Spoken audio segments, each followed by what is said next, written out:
All right, team, we're back with After Hours today. Chainlink, the most underrated crypto in the digital asset sphere. We maybe will make that case today, and we'll also discuss Nexo coming back to the US. They have been gone for a while. Remember, they departed in 2022, and that was our go-to spot, our go-to centralized platform to earn a yield lending out our crypto. Now they're back and we're going to talk about it. But, you know, we're probably going to have some newbies here today and they're interested in digital assets. I know a lot of people are asking about digital asset investing right now, asking about Bitcoin, Ethereum, XRP, etc. And, you know, Bitcoin's down a lot. Last 123 days down more than 50%. It has depreciated a lot. And I think when you look into some of the on-chain metrics, Matt, it's looking very interesting because short-term holders, their realized price, they are down substantially. They're down 24.5%. Their cost basis, short-term holders, which are holders or addresses that have bought Bitcoin within the last 155 days, down 24.5%. which their cost basis would be at 90K Bitcoin. So they were buying at an inappropriate time, I would say, maybe for at least, you know, starting a position, starting as a short-term holder on Bitcoin. But then you have long-term holders, which is very interesting. They're up almost 70% on their Bitcoin holdings because their average, their cost basis is significantly lower at $40,000. So you have, you know, two different stories here from two different types of holders here. And so in order to see like a true generational buying opportunity on Bitcoin, you have to see like a 30-40% further correction in Bitcoin. Now, that's not necessary considering where Bitcoin price is at. And I think Matt will get into it today. But what we have seen, Matt, is pullbacks on the way up in the Bitcoin market. In these bullish periods, you see 20-30% pullbacks. What you don't see is 50% pullbacks. Every single time we have seen 50% plus pullbacks in Bitcoin, that has been the best time to buy Bitcoin. I mean, end of the bull market in January 2022, May, June 2021 correction, the last bear market low in March 2020, bear market low in December 2018, start of the bear market in January 2018. These have been the best opportunities to open a Bitcoin position. And that's why I've started DCAing Bitcoin. I'm taking some of that money that is sitting in my high yields American Express account, and I will be buying as much Bitcoin as I can, establishing a good position there. And of course, investing into other digital assets that are offering some of the best tech. And one of those today, we'll be discussing Chainlink. But Matt, most people maybe don't know about this type of investing. Where can they learn this at?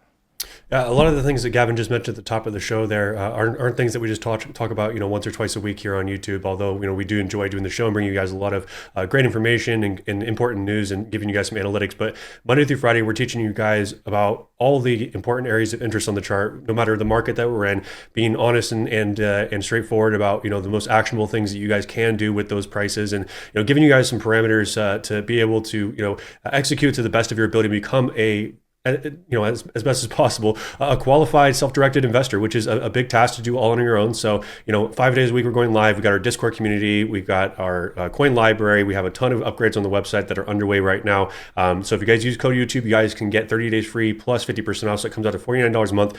Once we're done with all of these updates, though, guys, on the website, it will not be $49 a month or more. So use this opportunity these next few weeks to get signed up, lock in a lower price, and at least use that 30 days to try it out and see if it's a good fit for you. Now is the absolute lowest risk opportunity for you guys to get involved.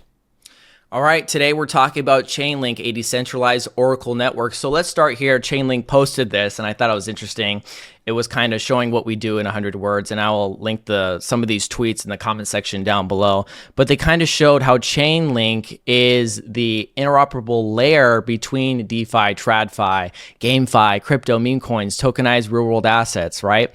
And so Chainlink itself is not a blockchain, but they're assisting like the Ondo chain in bringing real world assets, money into the Ondo ecosystem. And you got to remember here, Chainlink primarily on Ethereum is allowing data feeds, price feeds, interoperability between, you know, other blockchains in connection and or enterprises. So one of the best things we saw last year was Connexus, which is a blockchain unit within JP Morgan. So JP Morgan has JP Morgan payments, and so they are facilitating cross-border payments much akin to Ripple Labs. So you'll see a lot of crossover here, so listen closely.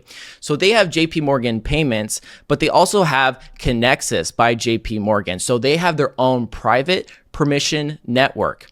And so they have a lot of capital in there, USD, Euro. And what they did last year was they did a test transaction on the Ondo testnet of transferring OUSG, which is a short-term US Treasury, and it's tokenized by Ondo. It's an Ondo product that runs on the Ondo network and on other networks. And so this transaction was facilitated with Chainlink, because Chainlink offers those datas and messaging to transfer over quickly so you can get instant settlement. So where you have this siloed private network of transactions, you can have that happen on a private network and a public network with a Chainlink connection. And now all of a sudden you're having an instant settlement, an instantaneous transaction. And this is what Chainlink offers. And so maybe we can get into some other Oracle networks, but this is one of the big things that Chainlink is offering. It's bridging on-chain finance, or it's bringing finance on-chain and bridging decentralized finance, decentralized protocols that are on Ethereum, that are on the XRP ledger, whatever, and bridging it with the real world. And so with this example, you have because it's very interesting to figure out how will oracles play a role and have a market fit. Because you have JP Morgan institution that has their own private permissioned blockchain that's for their clients. And then you have on the other side, you have Ripple Labs that has Ripple payments for sending money around the world in 3 to 5 seconds using RLUSD. They also have Ripple custodying digital assets. They use the XRP ledger, which is an open source public ledger that uses the gas token XRP. So very different structure here, where Ripple's working with institutions like JP Morgan. JP Morgan is the institution, and they have the capital and the research and development to put forth its own blockchain initiative. So it's a very different approach here. And Chainlink is across all of these different opportunities within crypto. I mean, we can scroll down here and we can listen to Matt Hogan. Matt, you're going to hear an echo here in a second, but I'm going to mute myself. Yeah, I think when you start to understand how Chainlink actually works and you understand the core problem it's solving, which is essentially that blockchains exist in isolation and need to talk to each other and the real world. And they have 90+% market share of that. It's just a remarkable service. I think of it as a software program. It's not even really a blockchain. It's a software program playing an integral role between crypto and the real world. And the thesis that crypto and the real world will intersect more over the next 10 years is probably the most obvious bet in finance. And you have one entity with 90% plus share of how it does that. An entity that, by the way, is executing very well, that has partnerships with every major Wall Street institution. I do think it belongs on the Mount Rushmore of crypto. I don't know what else you would put up there that has more real world application than Chainlink amongst all the list of assets. You could make arguments for things like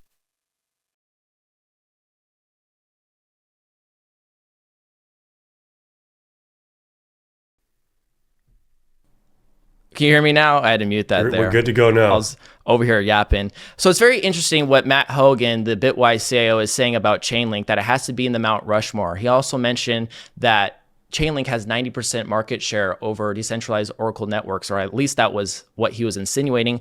It's more like 70% if you look at DeFi Llama. Chainlink is doing 70% of data Oracle feeds, and because you have others like Redstone and Pith Network. So maybe he's overstating Chainlink a little bit here, but he's right. Big institutions are using Chainlink. DTCC, Swift, JP Morgan, Polymarket, Robinhood, all of these entities, businesses, institutions are using Chainlink. Why? Because Chainlink is the interoperable layer of blockchains connecting with traditional finance. So Matt, what's your kind of thoughts here? Is he right? Should Chainlink be in the Mount Rushmore of cryptos? I think that it addresses a very important and serious problem that will continue to be a problem for blockchain and DLT solutions if we don't continue to invest and expand on the Oracle side of things. And as I've talked to you guys many times about, regardless if it's Chainlink or not, you guys really need to be considering a high quality Oracle as part of your portfolio, because these are the silent winners that carry pretty much any application long term. I do think that Chainlink is definitely proven themselves to offer a lot of upgrades over the last several years. The interoperability and the cross-chain messaging layer of Chainlink really does bring a lot of value because, again, we're going to talk a little bit on it later, but think about as we start to bridge more markets that are not natively on blockchain, and we want to, be able to have those items represented in a DLT or blockchain solution. You need a very clean, nearly unbreakable connection between pricing in the traditional markets and the pricing that you see when you're interacting with smart contracts or, proof of reserves or any of those things. So Chainlink does a lot of like very small things and 2 or 3 core things very well. And I think that's really what makes it a really good contender here. He did mention that he feels like it's more of a software. I don't know if I'd agree that Chainlink is software. I'd say that more closely lives in the ideology of like, a coding language, and there's windows to view that. But I think really what he's getting at here is that Chainlink is a very easy tool to implement to a lot of simple applications, whether it's for a more complex internal treasury management tool for a bank or institution, or for something more customer facing, and letting people access and utilize these tools without having to have deep coding knowledge. So, but yes, I do agree that it's a staple in the grand scheme of like top 10 cryptos I think people should care about. Yeah, Matt Hogan was absolutely wrong about that because Chainlink has its independent nodes. You can stake your Link tokens if the community pool is not full. It's like 41 million Link tokens. It's full right now. So this is where we can talk about Nexo in a little bit to earn a yield on your Link tokens. But, the independent nodes fetch data. And so this is a network, maybe not specifically like a blockchain. But, I kind of talked about like, maybe that key instance last year for Connexus and Ondo and Chainlink being the interoperable layer to that. But, Chainlink is so far ahead of other oracles out there. I mean, Matt Hogan said 90% market share Chainlink has. It's a lot lower than that. But still, like when it comes like down to like the data for total value secured 71 billion, total value enabled $28 trillion in value enabled by Chainlink. The runner up, which is close to that, maybe not, because the run up is really Pith Network. The third in line here would be Redstone. They only did about 5 billion in total value secured. So there is a big discrepancy here because you have Chainlink within the top of cryptos. If you go on to CoinMarketCap, 6 trillion, not 6 trillion, I was a bit crazy. I can't believe I even said that out loud. 6 billion in market cap is Chainlink's market cap. But then the fall off from there within other Oracle networks is huge. There's a big discrepancy here. And so it just kind of shows that, maybe, Chainlink has attracted a lot of retail investors. It certainly has attracted institutional adoption. And that's something to keep in the back of your head when you're thinking about what do I want to invest in? Maybe you were one like me, I'm having to do this self-examination myself. Maybe you were one, we're looking for the more riskier plays within crypto. You were looking at the Casper, you're looking at the API 3. And now we have reached a point in the market where prices have depreciated so much, except for maybe like the finance related cryptos, Hedera, XRP, XLM. Some of the bigger, larger cap cryptos have held up pretty well. But we're seeing massive correction across the crypto market. And so now maybe you're feeling like me where it's like, okay, maybe I was wrong to go too far down the rabbit hole. Yes, API 3 did fall down the list in market cap. It isn't worth as much as a Chainlink or isn't even competing. It's not even a 500 crypto ranked by market cap right now. So it is farther down the list. So maybe you're at a point like me now where it's like, okay, maybe I need to look at, if oracles are necessary for the tokenization of real world assets and connecting blockchains together and blockchains with enterprises, maybe I need to look farther up the list. And Chainlink is certainly one of them. And this is obviously, I hate gambling. Gambling's stupid. I think gambling is a poor choice of your money. I don't think we encourage gambling here. I think we encourage for you to learn about digital assets. But Chainlink is, of course, powering Polymarket, online gambling. Matt, what do you think about this? This is a good name, right? It's, everyone's wants to gamble and they're going to do it if they want to do it. I think that this reminds me a lot of binary options. If you guys are not familiar in the foreign exchange space, where it'd be like, either this or this happens, but you're not actually like using any technical analysis to make a good decision. You just feel like it might go up or it might go down. This, in my opinion, kind of cheapens a little bit of the space because you're going to have a lot of people who don't want to figure out the bigger, concepts that are revolving around long-term growth, and they start to see these and, well, I'll know right away if I win, based on my 5 minute Bitcoin bet. So, whatever. I'm as a libertarian, you can do whatever you want with your money. I don't care if you risk all of your money. I personally don't like to look for the crypto space, but I also appreciate that, again, you want to have decentralized markets, you want to have accurate pricing, you want to have results that people can, look at and not dispute. Chainlink is a good candidate for this particular application. Yeah, unless you got some inside information. I know someone reached out to me about a stock recently, was trying to give me the insights on the next stock. Listen, we should be good stewards with our money, all right? You work hard for your money. We don't work hard for our money to throw it away. This is why you watch this show, so you can learn about the digital assets so you can make an informed decision. This is why you sign up at Crypto Charge, so you can make the best decisions possible to make the most money.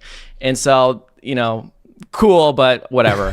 I think Matt's really excited for this one. When discussing, Ondo is the blockchain for real world asset tokenization. There's, of course, Ondo Finance, the company, and they're offering solutions. But then there's the layer 1 decentralized permissionless blockchain, which is Ondo, the Ondo chain. And we're getting a first for Ethereum here. So Ondo Finance has tokenized products, and it's coming to Ethereum, but in a very specific way, being able to borrow against your tokenized equities, your QQQ, your Tesla, ETFs on Ethereum. And so you lock those up, and what do you get back in return? You get stable coins, right, Matt? I think this is greatly transforming how we and others should be looking at on-chain finance. 100%. What we've done is we've taken all of the value that can be had in these liquid marketplaces, the NASDAQ, S&P, or whatever, right? And you're syndicating that value and being able to mint a digital placeholder of that, on blockchain. And the beautiful thing about that is that it's not so much that you're just wrapping the tokens and, this kind of represents like a futures contract. It represents one for one the value that comes out of those stocks, including underlying assets like dividends. So being able to take those assets that you have, first of all, potentially in a self-custody solution, put those into a DeFi pool, and there's going to be different levels of DeFi pools available depending on what kind of investor you are. Are you a regular investor? Are you a qualified purchaser? Are you an accredited investor? Different pools and different jurisdictions will determine what you actually can get involved with. But just the ability to immediately take those stable coins, and then whatever you want to do with those, you guys can take those to a liquidity pool and yield farm with those. You guys can take those and buy more crypto with it. You guys can go buy other tokenized stocks with those stable coins, right? It creates this massive flow of very low barrier liquidity that previously wasn't there before. It also allows us to move outside of the bounds of the 24/5 market or five days a week and whatever, 8 hours a day. Like we're now accessing that liquidity and that borrowing outside of market hours. And of course, I think that the entire stock market will eventually just be 24/7 at some point here. But this is those stepping stones that we've discussed for years now, really coming to life here. And I feel like no one's talking about this right now. This to me is the pinnacle of blockchain and what DLT has to offer. I think that people are just, it's not the shiniest thing out there, and it's not the sexiest use case. These are the use cases that will make you good money long term. As a governance token, I think that Ondo is probably one of my favorite additions that I've added to my portfolio in a very long time. Yeah, it's very interesting where all these assets got to sit idle, and then you tokenize these assets and you bring them on chain, and now the world is your oyster. And, what we're seeing here, like when I was talking about Connexus with, powered by JP Morgan, they have their own private blockchain, they have their own clients. And then you have something like a permissioned network like Canton Network. So you have these closed, siloed ecosystems, and you have tokenized products, the tokenization of real world assets coming onto these networks.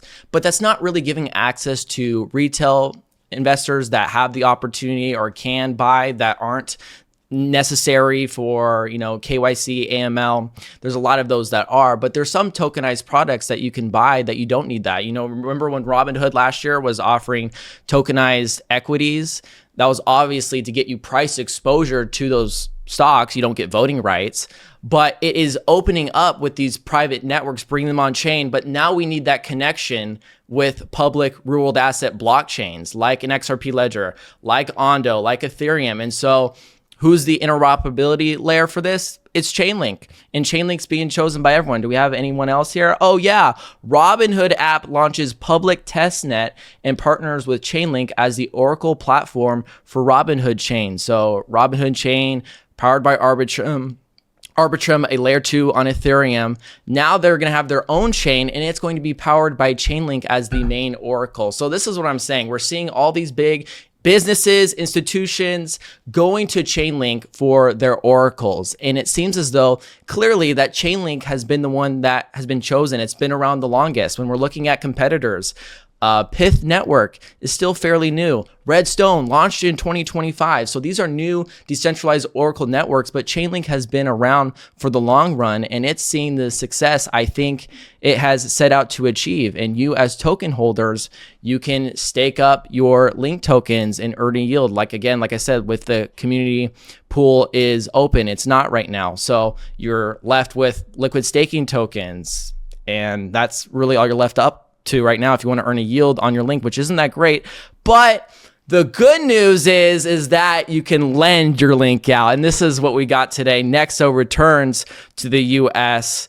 And if you remember, they left because they were not getting the clarity that they wanted. And Matt and I were discussing about this before the show. And it sucked how all of these other entities got big slaps on the wrist, or some of them got to walk away unscathed. I mean, the individuals at these reputable quote unquote companies.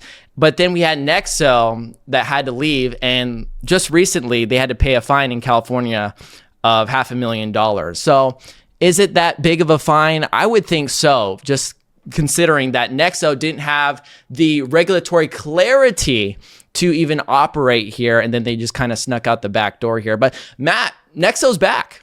Yeah, this is really exciting. So out of the whole mess that we know to be the FTX collapse, which of course you had a lot of other participants like Celsius, like Voyager, yield-bearing platforms, and a lot of them were unfortunately lending out your tokens at a very irresponsible rate, operating on under collateralized treasury books. There was a lot happening in the background that we didn't understand exposure-wise. My favorite and my main pick to everybody was always Nexo, because I felt very good about, first of all, BitGo, who was their backing and insurance and custody partner. BitGo is still a really big name in the space. You guys probably heard recently they just IPO'd, so I'll probably be trying to pick up some of that exposure myself here soon. But this is going to be, again, not staking. This is lending, and it's not a bad thing when it's done with the proper partner, with the proper expectations, truth in lending disclosure, all that good stuff, understanding what the actual risk is. So I'm going to assume that also, just based on the new environment, we're not going to see the same crazy double-digit rates that we saw previously, 20% here, 18% there. They're probably going to be a lot more reasonable, given where we are with the current market, and also just with kind of some of the more clarity that we've gotten revolving around lending digital assets, especially understanding that inherently you're not lending securities, which is a whole different issue there, because again, with Ondo, you can't even, inside the US, use those products that we just talked about yet, because they're not registered under the Securities Act. So now that we know that at least at the minimum, digital assets that don't represent equity in a company are inherently securities, it's easier for them to say, okay, we're ready to lend on these here. The Ripple case set precedent, and is one of the big reasons why Nexo is even feeling comfortable to come back to this. And also what I believe has set some of the framework for what we've seen in the Genius and the Clarity. So always remember, guys, that there are loan to value ratios that you need to maintain. Nexo is not the evil guy. If you guys take an enormous loan out and then it drops below LTV and they have to start liquidating, you still have to be responsible. You still have to be smart. But this can be a great way to take some of, especially your long-term exposure. Let's say you're holding some of your stuff long-term, and you see we're not, even let's say now XRP, borrowing at XRP at 80 cents to $1.30, if you have a 30 to 40 cent cost basis, that's a very responsible way to potentially pack more money into the market. You guys don't want to see, let's say, XRP at $13 and they decide you're going to start borrowing as the market's ripping up. You still have to be a little bit tactical with it, but this is a great product for a responsible person that allows you to take your existing assets, again, also not creating a taxable event when you guys borrow against them, so you're able to access them liquidity without creating a taxable event, and potentially put those in other cash flowing vehicles. But it does require you to be not a reckless gambler. Yeah, so discussing Nexo here, you guys remember back in 2021, 2022, topping up, depositing crypto and earning a yield immediately. And they're kind of restructured now, coming back into the US, because now they are declaring themselves an advanced portfolio management platform. And so a little bit different terms here than the previous, because now you can easily opt in or not opt in to earn a yield. You can have flexible terms or you can have fixed terms. Also, too, a requirement is that you, within your portfolio, at least $5,000 worth of assets have to be in your portfolio to earn interest on your digital assets, right? So it's vastly different than what it was back in 2022. And you can earn in Nexo tokens or in kind. I think I was reading an example, which is the example for outside of the US right now. So we'll have to wait and see what those APYs look like. But for like, if you're an elite tier client, and you have 1,000 Solana held in your savings wallet and you opt in and you've chosen to receive in Nexo tokens, you'll benefit from a 7% annual interest rate. So that's 5% plus the 2% from selecting and receiving in Nexo tokens. And then you can kind of swap those Nexo tokens for maybe another digital asset, or you can receive in kind. I remember when I was partaking in Nexo, I was buying some of the Nexo tokens to get better APY for my XRP and all the other digital assets I was holding then. And so, and also too, with the flexible terms, you deposit your crypto, you can earn an APY, or you can do a fixed term for a specific period of time and earn a higher yield on that crypto. And they also have crypto-backed loans. They have a lot of different products that they're coming back with, some that are familiar to you if you were operating then, but a little bit different terms that we had before, especially with like the $5,000 that have to be in your portfolio to earn an interest on your crypto. So a little bit different here. So this is where it's like, hey, I can't stake my link in the community pool. I can go over to Nexo though, which is regulated, you KYC, you top up, you deposit your digital assets like your link, and you can earn a yield on that. And I think outside the US right now, they're offering 7.5%. which natively on Link with a native staking 4.3%, lending your Link 7%. So there is a risk there. You're not holding it in your non-custodial wallet. Nexo is the custodian, so you have to live with that risk. And hopefully we are able to see high APYs going into what now looks like to be the bear market, So we'll have to wait and see. I think that's all the news we have for today. We can get into, I would like to take a look maybe at the Bitcoin and Chainlink chart, Matt. But for like an investment into oracles, Link is clearly at the top. It is the most reputable decentralized oracle network. It's also the least volatile oracle. And so when we're talking about digital assets, a lot of these digital assets are offering different things to different people depending on, really what you go in with. A lot of these are decentralized. So there isn't one single point of authority. These aren't, you're not buying shares of company. And so, I'm not giving the whole spiel again, but the spiel I want to give about Chainlink is if you feel like investing into API 3 was a little bit too much, API 3 wasn't the only Oracle network that had such a big price depreciation. Also, Redstone depreciated. It had a weird launch within the correction in 2025, and it has been on a straight free fall. And so a lot of these Oracle networks have their price tokens, their native price tokens have seen quite the depreciation. And so if you're looking at a less volatile Oracle network, a native token tied to that network where when prices, data feeds are being used, they're getting paid, you're getting paid, or I should say the node operators are getting paid in Link tokens, but you have a scarce share of those Link tokens, only 1 billion Link tokens. And so 40 million is staked up right now. So there's an opportunity there if you want exposure to an Oracle crypto. The question is what's your risk tolerance? Like, are you okay with seeing all these other oracles along with API 3, Redstone depreciate this much? Or maybe are you going to go into something a little bit more of a bigger market cap, a little bit more of a recognition? Because remember, Chainlink, or maybe I should say Oracle networks, aren't sexy. They aren't on the top of everyone's crypto buying list. I know Matt Hogan talked about how Chainlink is necessary for the tokenization of real-world assets and that it should be on the Mount Rushmore. But if you are on the internet, you know what I'm talking about, how Oracle networks aren't the most talked about cryptocurrency. And so this is where you have to figure out, do I want to order Oracle vertical? Okay, yes. Which one should that be? Is it Chainlink? Is it Pyth Network? Is it Redstone? Is it API 3? A lot of these, there's big gaps in between them as it relates to market cap. When you're talking about API 3, you're talking about 27 million. When you're talking about Chainlink, you're talking about 6 billion, all right? That's a big discrepancy, and it kind of comes to how much are you willing to risk. Matt, is there any way we can check out the charts? Yeah, let's take a look at a couple. I think we should, like you said, take a look at Bitcoin, and then we'll finish up with Chainlink there.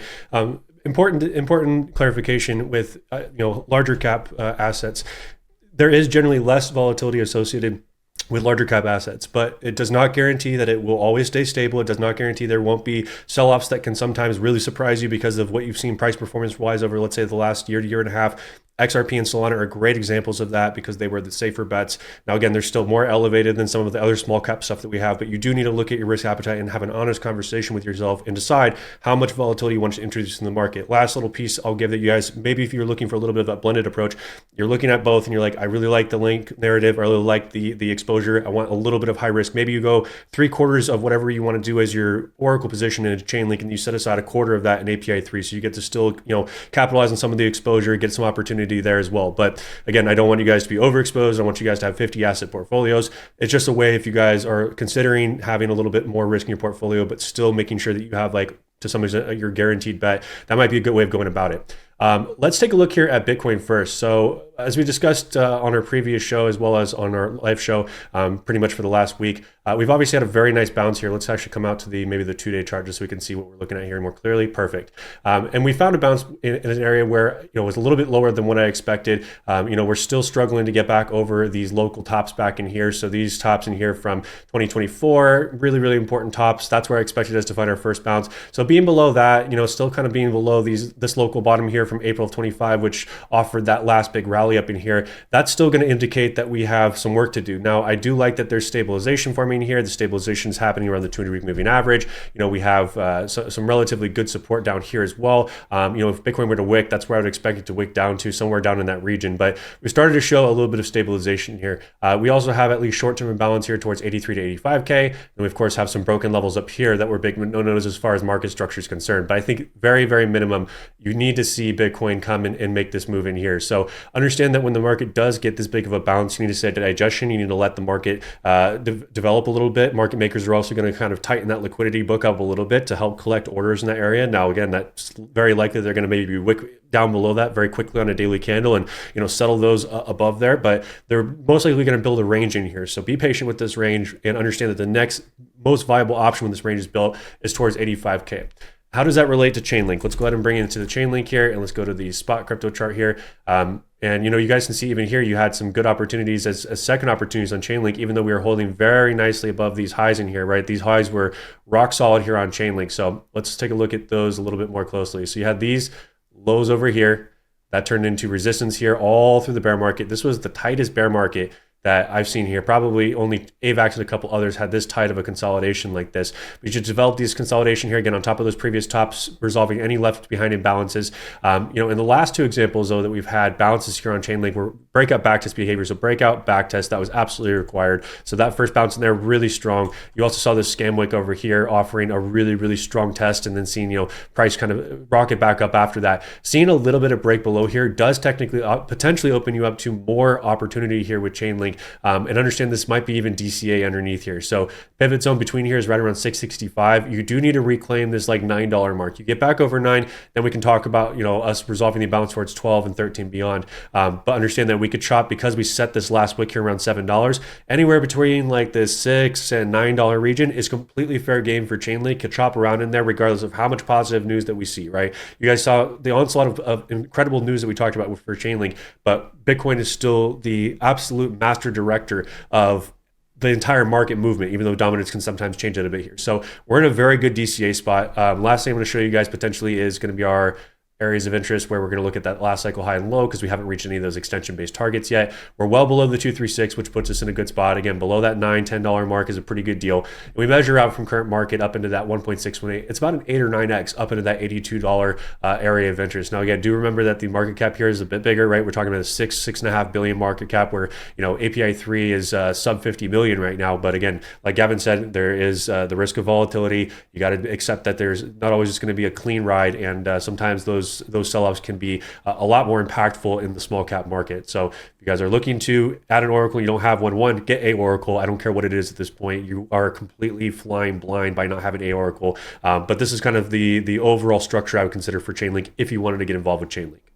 Yeah, maybe I take a different approach than Matt here, because Matt's saying buy any Oracle. It's hard to make the argument to buy API 3 now at this position, because it has fallen down so far within general interest. Because remember, there is needing to be a general interest in a blockchain network because it is adopted by a certain number of people that are running nodes, that are securing the network, that are staking their tokens. And so if we're falling 500 down the list, it's very hard to make the argument because then you have to compete with the ones at the top. UMA, that was the previous data provider of Robinhood and still providing data feeds. Then you have Redstone, then you have Pyth. These are the competitors at the top of decentralized Oracle networks. And then you have Chainlink at the top. The argument here needs to be, okay, what is my risk tolerance, right? If I want to add an Oracle, what should it be? And what am I okay with downside risk?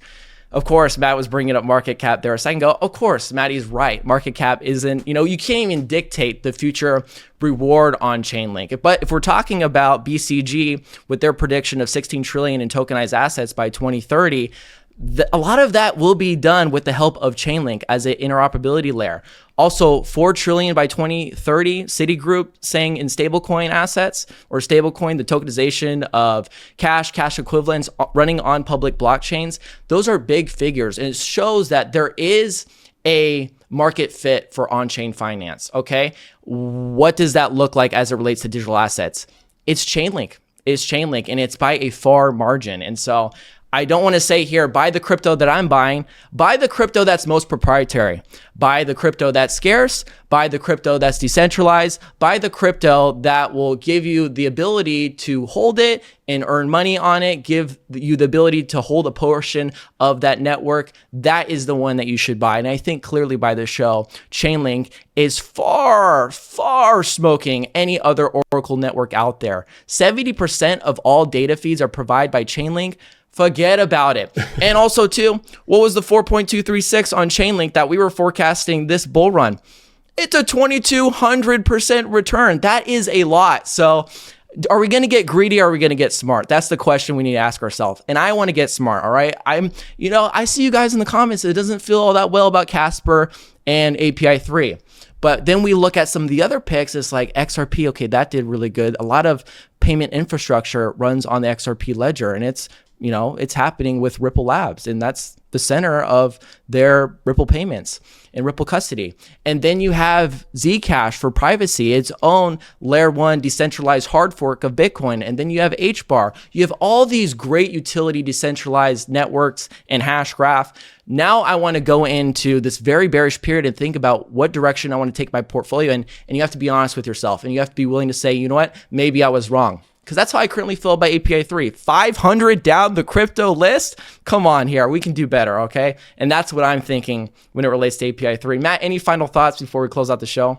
Well, I'm not selling my API 3. I'm just going to make that extremely clear here. But again, it really just depends on risk appetite here. If you feel like your Oracle pick is misplaced and you want a different type of exposure, there's nothing wrong with switching that exposure. In fact, if you're going to make at least a step, it's better to make that lateral step, into a like kind asset, so that way you're not just swapping. Oh, I'm swapping my Oracle for another payment solution. I think that if you're going to make the swap, that's where I'd make the swap. I'm very happy with the overall construction of my portfolio right now. I have plenty of large cap stuff. In fact, I would say more of my portfolio leans mid to large cap than it does small cap. So I'm happy to keep my small cap exposure and let it perform the way it needs to perform. But like we talked about here, there's a lot of evidence that just shows, just like XRP, where there's a lot of really exciting narratives out there. XRP is now in a good spot where it's offering good risk to reward ratio. So as long as that risk to reward ratio feels good to you, the risk and volatility associated with your pick feels good to you, then it can be a really good addition, right? Or even maybe a partial reallocation to another Oracle. But